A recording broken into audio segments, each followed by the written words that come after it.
Já estamos de volta com o Hora Geral nesta terça-feira. As perguntas estão chegando pelo 3041-6777. Nós estamos conversando com um advogado especialista em direito empresarial, Adriano Dias. Adriano, antes da pergunta, muito rapidamente, a gente explicou, deu aqui alguns exemplos de marcas. Vamos supor, nesse caso, você atuaria como um advogado de empresas e também daria essa consultoria ou não? É só na parte do direito? Essa atuação primordial nessa questão de continuidade de empresas é chamado planejamento sucessório. Planejamento sucessório é um conjunto de ferramentas legais para que seja transferido de uma forma tranquila. A gente sabe, todo mundo conhece histórias aí de inventários demorados, com mais de 10 anos, com brigas entre herdeiros, enquanto, por exemplo, o patrimônio é dilapidado, o negócio fecha as portas, a família está brigando dentro de inventário aí há mais de 10 anos. Então, o planejamento sucessório vem para evitar esse risco de conflito, de quebra da continuidade do negócio, também uma transferência de patrimônio.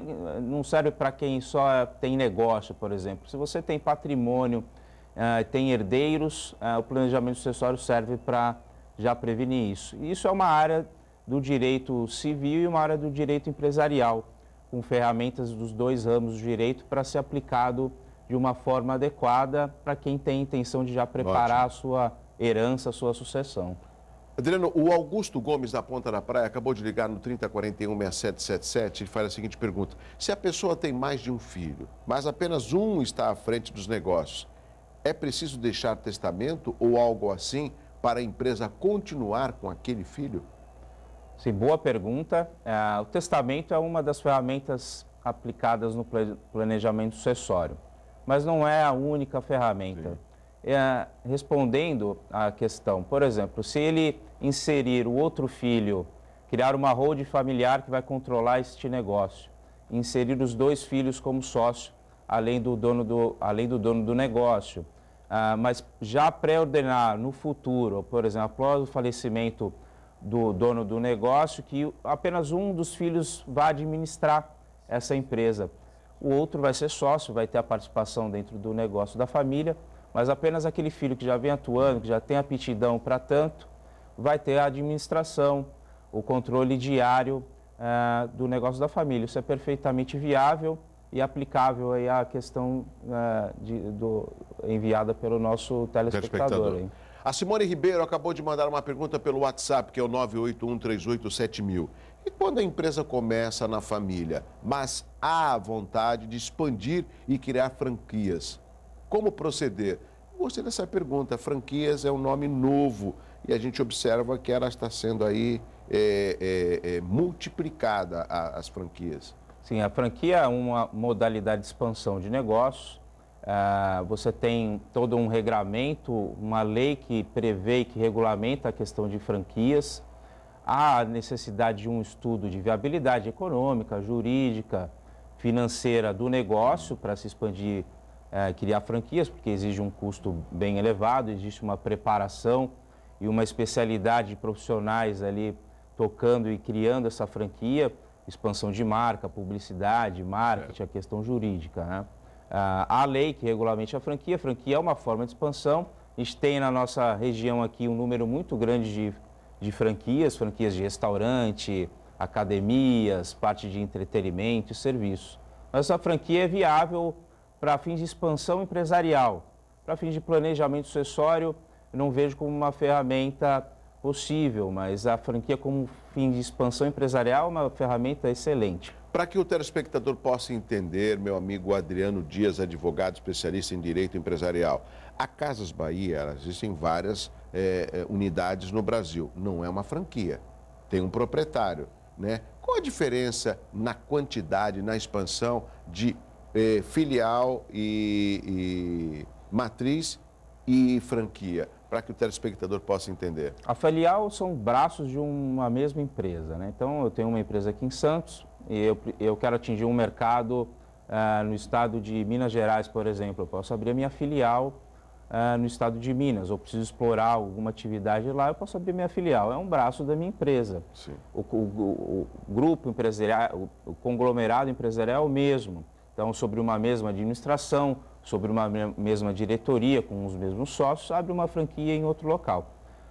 Perdão, uma filial. A franquia já é um deslocamento de uma marca, de um produto, para que outros explorem esse know-how que já foi conquistado por uma empresa. Então, você tem, por exemplo, um restaurante que tem um know-how... Por exemplo, o McDonald's é uma franquia? O McDonald's é uma franquia. Então, foi constituída lá nos Estados Unidos, expandiu no mercado mundial através de franquias. Então, quem tem interesse em desenvolver uma franquia do McDonald's vai entrar em contato com o McDonald's, vai ver essa viabilidade e eles vão dar estrutura, treinamento de funcionários, o layout do negócio já é pré-ordenado. Você não pode abrir uma loja do McDonald's com qualquer cor ou com qualquer layout, tem um treinamento de funcionários.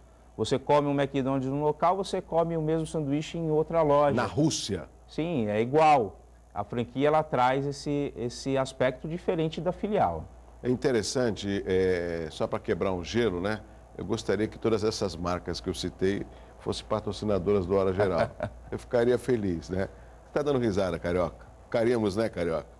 Bom, Uriel Vilas Boas, ligando no 3041-6777. Os acordos feitos na linha sucessória exigem referência judicial ou basta registro em cartório? É a pergunta do Uriel. Excelente pergunta do Uriel. Você tem alguns acordos, por exemplo, um acordo de sócios. Numa empresa familiar, os sócios, o pai e os filhos, por exemplo. E ele já quer pré-ordenar quem vai controlar a administração da empresa no futuro, quem vai ter um poder de voto, por exemplo, de decisão maior, o que fazer com relação ao capital dessa empresa. Ele pode fazer um acordo de sócios, não precisa de referendo judicial. Lá na frente ele vai ser juridicamente viável e aplicável entre os herdeiros. Você tem, por exemplo, testamentos.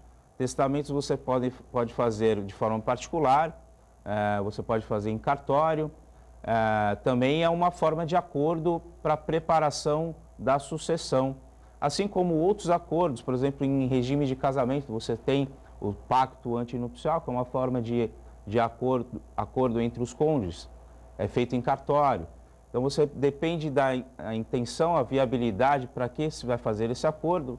Pode ser feito de forma particular ou em cartório, ou referendado em juízo no futuro. Por exemplo, o testamento particular, ele precisa ser cumprido em juízo após a morte de quem fez o testamento. Já o testamento público, ele é feito em cartório, não precisa dessa etapa judicial no futuro. Ele vai ser cumprido de imediato após o falecimento. Doutor Adriano, muito rapidamente, tem mais uma pergunta. A última é do Fernando Silveira, de São Vicente. E quando o comércio está na família, mas com sociedade entre irmãos? Muitas vezes há brigas e termina a sociedade. O que pode ser feito para facilitar essa separação? Isso é muito comum. Essa pergunta cai como uma luva dentro do tema. É muito comum a gente ver justamente as empresas familiares irem à derrocada nessa transferência de controle, por exemplo, brigas familiares, né? Você tem uma série de medidas, por exemplo, uma alteração do contrato social dessa empresa, determinando, por exemplo, que irmão vai atuar de certa forma, quais são os poderes de voto, o controle dessa empresa, a administração vai ser feita por um ou por ambos em conjunto, trazendo limitações dessa administração. Então, há medidas, o acordo também de sócios, aí nesse caso também poderia ser aplicado. Sim. Então, há uma série de medidas para prever justamente isso. A briga entre herdeiros, entre sócios, que vai, com certeza, levar essa família, essa empresa familiar aí a uma derrocada aí, provavelmente. E às vezes até entre a família, não queremos continuar mais, essa era uma ideia da mamãe, ela não está mais aqui, vamos fechar a empresa, outro, não, vamos continuar. Essa briga, por exemplo, acaba sendo só resolvida de uma forma judicial nos tribunais, né? Perfeito. Brigas entre sócios, interferência de terceiros familiares, por exemplo, sim, ingresso de quem não é da família e a querer controlar isso aí, são algumas hipóteses que a gente encontra aí como prejuízo para a empresa familiar.